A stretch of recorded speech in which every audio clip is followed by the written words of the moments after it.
Well, hello, my YouTube fellas and gals. So today we are on lot 4 of Educational. Now, the first 5 books are going to be a little different because I do mix my stuff up in my educational section. Like I've always said, I'm not the library. I put what I feel is educational in the educational section, in my opinion. So if you are new to my channel, I own a used bookstore and I sell books and I will post them in my Etsy, and I do send them media mail, so you have your cheap mail post, so it's because it's the cheapest through post office. And I send you the link back, or you can contact me through Minda's Bookstore and more on Facebook and we can talk about it. And I usually still mail it that way, though. I only post in my Etsy store because it's easier for me because they have shipping and everything already, and all I have to do is click, click, click, and be done. So with that, if you own a Kindle and Nook, or you use your phone or whatever you use to read books, you can also look these books up because I do tell you what the books are about and the synopsises. So if they become interesting, you can download them and read them, because I like being a resource center too, not just a seller. So with that, because I don't want people to feel pressure they have to watch my videos and buy, because I'm not that way. I just like the content of books because they're one of my passions, one of my many passions. That's why my channel is called Tammy's Passions, because I have lots.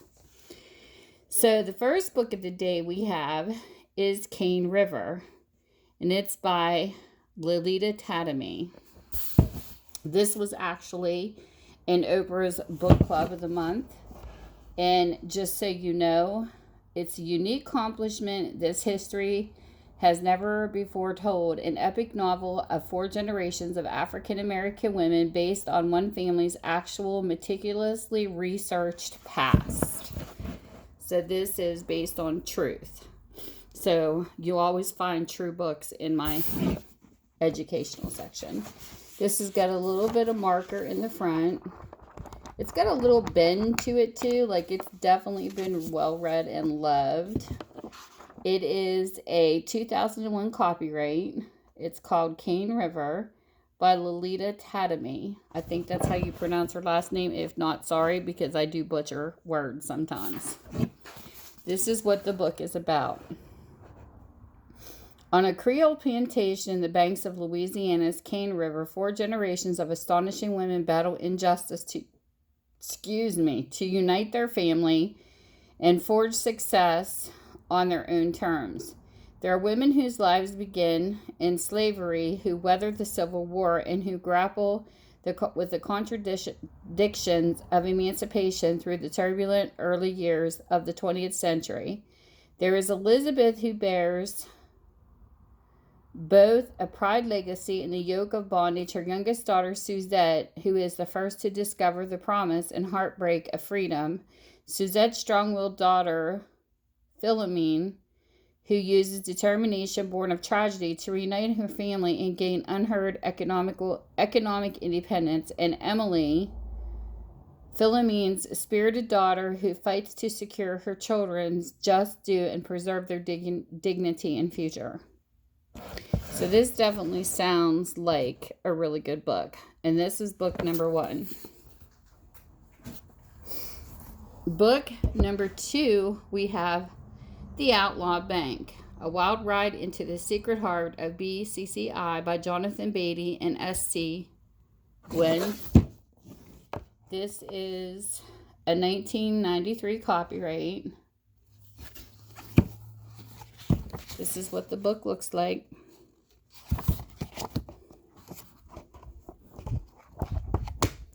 And this is what it's about.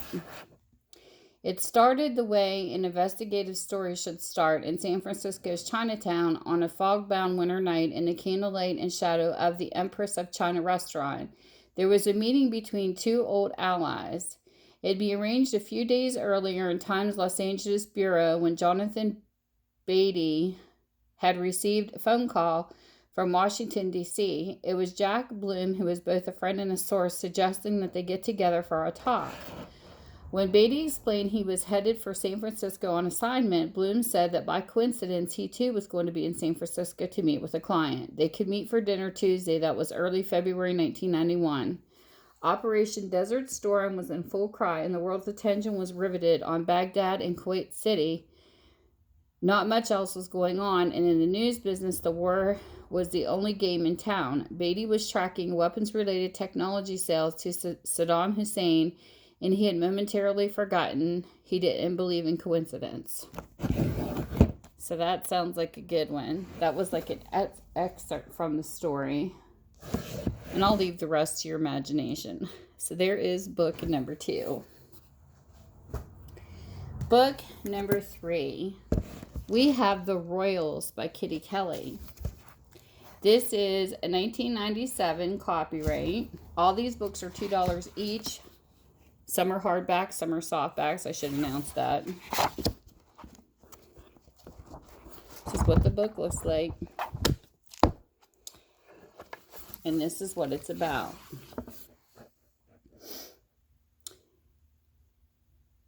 Kelley, the most fearless biographer of our time, spent more than 4 years investigating the royal family in addition to meticulous research into documented sources.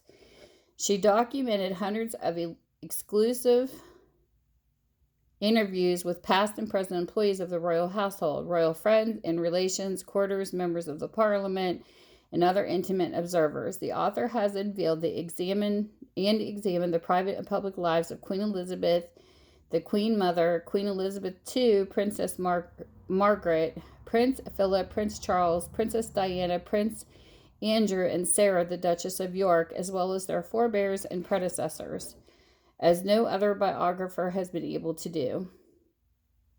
Kitty Kelley has raised the curtain on the most secretive family. Here are lonely rural children brought up without a proper education, isolated in artificial surroundings, 20th century adolescents with 19th century touchstones. Here are the sexual ambiguities, the alcoholism, gambling, and womanizing that were common in the House of Windsor long before Princess Charles married Lady Diana Spencer. No one is spared. Here are the scandals of the last decades, the doomed marriages, and the husbands, wives, and lovers, children caught in their wake and damaged beyond repair, illuminating the Windsor's arrogance, naivety, and lust, as well as hard work, dedication, and ability to survive the most humiliating disclosures. So that's definitely a hardback. The Outlaw Bank was a hardback, and of course the first one, King River, was a softback. So there you go, book number 3. Book number 4. This one here, I've had a few of these come through my store, and I think even the author commented when he saw his book one time when I had posted it. So maybe he'll comment again, who knows. But this is Jackie, Ethel, and Joan by J. Randy Taraborrelli, and I hope I said his last name right.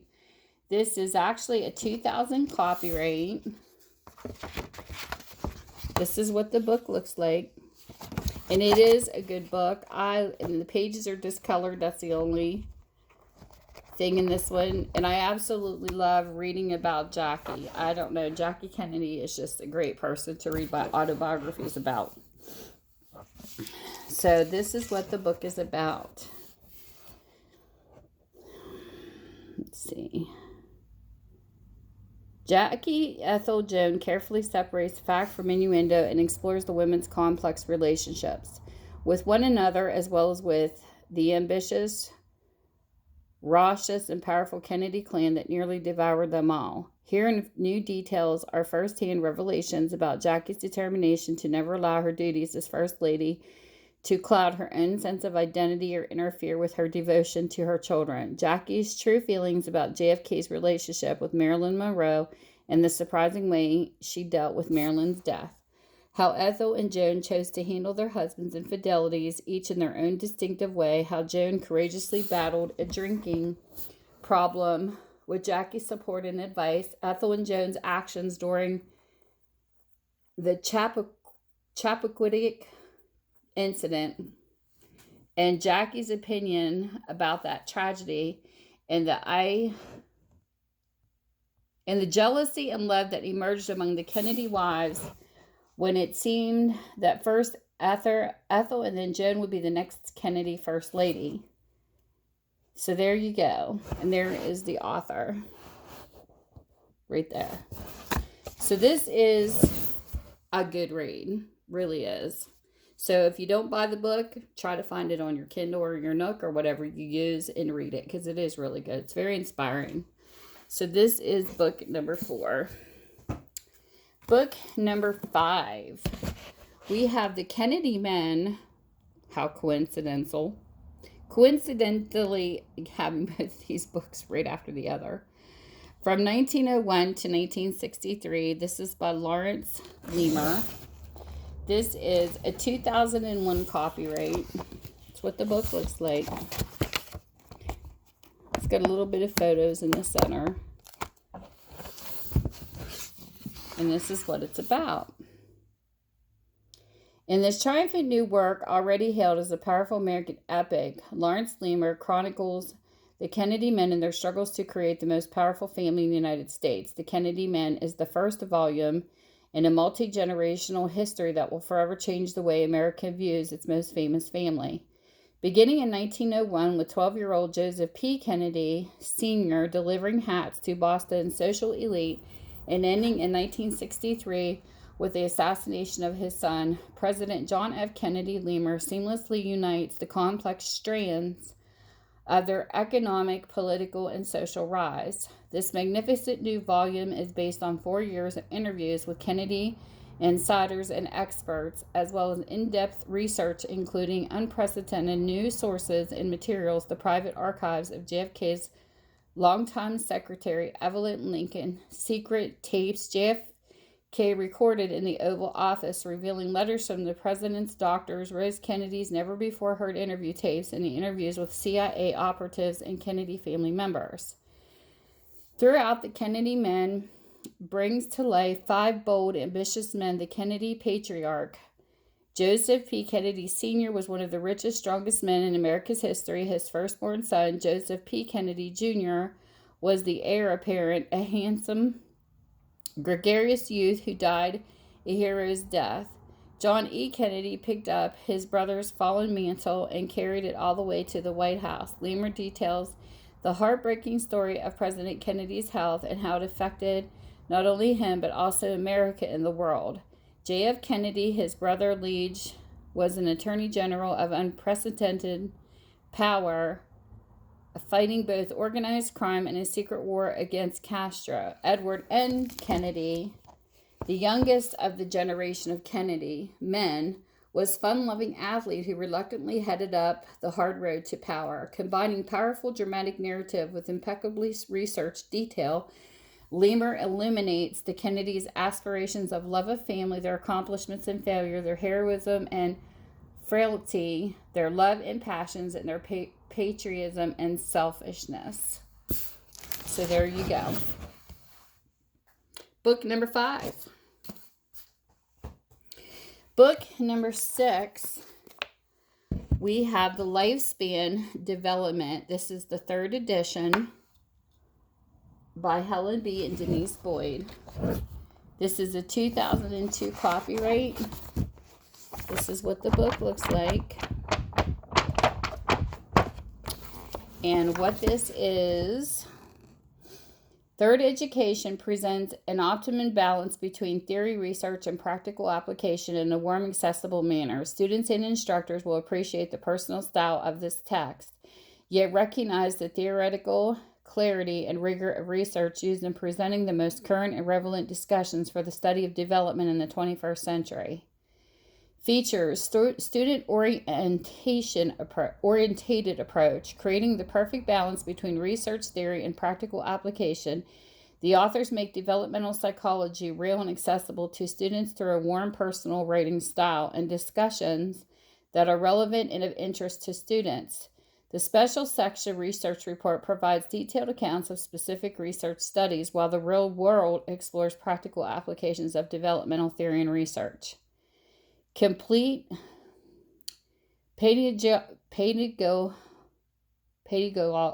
I can't say that word, support. Each chapter features an array of learning aids, including chapter outlines, preview questions before going on questions, critical thinking questions, glossary, make the connection questions, list of key terms, and chapter summaries to help students focus their studies of development and separate The separate practice tests, study guides, and website activities also aid in students reinforcing newly learned concepts and preparing for their course evaluation. So this is developmental psychology, which is very interesting, and I loved it when I took it in college. It's awesome. So there you go. Book number 6. I don't think we used that specific book, though. We used a different one. Then here, I really like this book. I think this is very handy for people. I don't care if it's 2008, 2009, if it's outdated. I just feel like this gives people an idea what they want to do. This is the Occupational Outlook Handbook, 2008-2009. It is from the U.S. Department of Labor. It's a 2008 copyright, of course. And you just glimpse through this and read about all the stuff that you can do to figure out what career you want to do. So this is what it's about. The leading career resource for more than 50 years. Of course, it's a softback. And don't forget, these are all $2 a piece.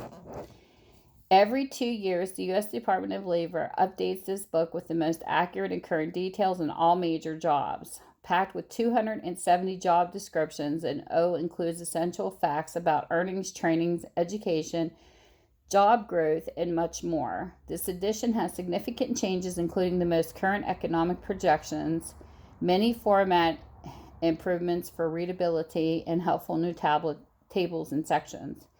It's easy to read and use. It's got exclusive bonus content, accurate and up-to-date, essential for your career. It's for job seekers, students, career changers, working people, employees, and business people.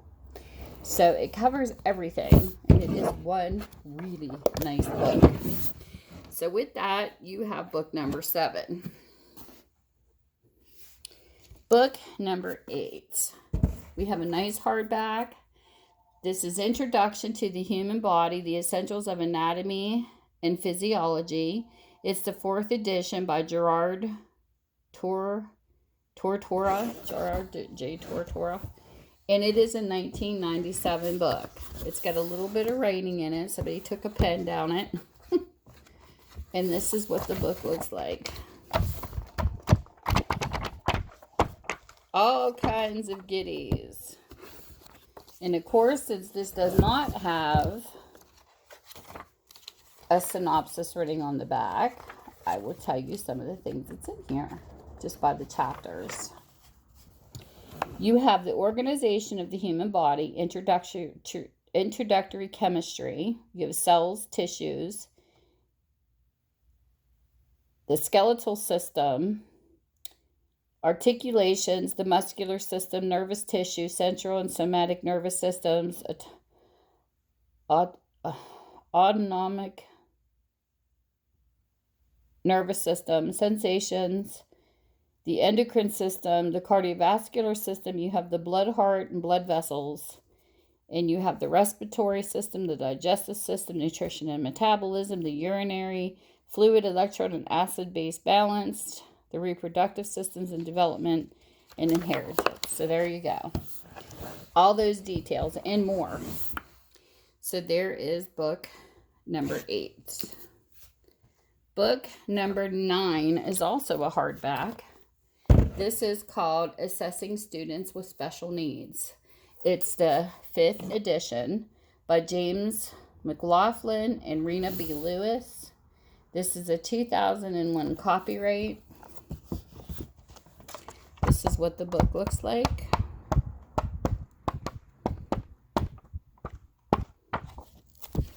And this is what it has.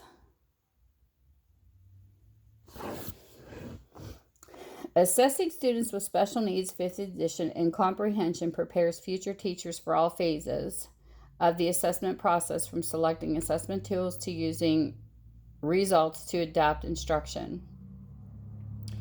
Features of the 5th edition include new and extensive coverage of functional behavior assessment, excellent new coverage of the 1997 amendments to IDEA and the impact of this law on how and when students are assessed, new coverage on the use of portfolios with students with special needs, complete updates of key assessment instruments, and then a companion website.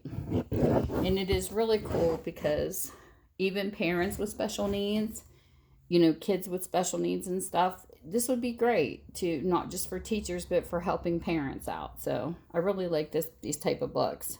So this is book number 9. Book number 10, we have another hardback. This one's heavy. This is Human Anatomy and Physiology, and this is the 5th edition by Elaine and Marieb. Marieb. Okay, so this is what the book looks like.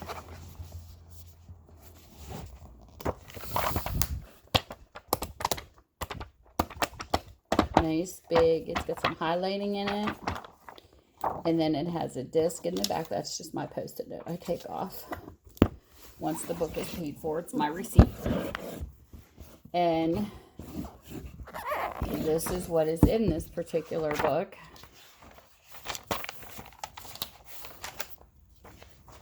So you have an idea. I will get to the content page.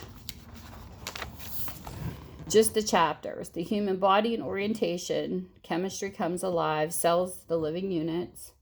Tissue, the living fabric. The integumentary system. Bones and skeletal tissues. The skeleton. We have joints, muscle, and muscle tissue. We have the muscular system, fundamentals in the nervous system and nervous tissue, the center nervous system, the peripheral nervous system and reflex activity, the autonomic nervous system, and on and on. I will not read them all. You end with hereditary. I always liked when we did hereditary stuff, like how to find out a person's eyes and stuff like that. I always thought recessive genes and all that was awesome. So there you go. There is book number 10. I could flip through books like this all day. So with that, whatever time zone you're in, I hope you're having a great one. And I can't really tell you what I have because I have books that are boxed up because we had a leak and I don't know until I unbox them. So you'll see them when I see them as I do videos. So with that, I hope you're having a great time wherever you're at. See you soon. Bye.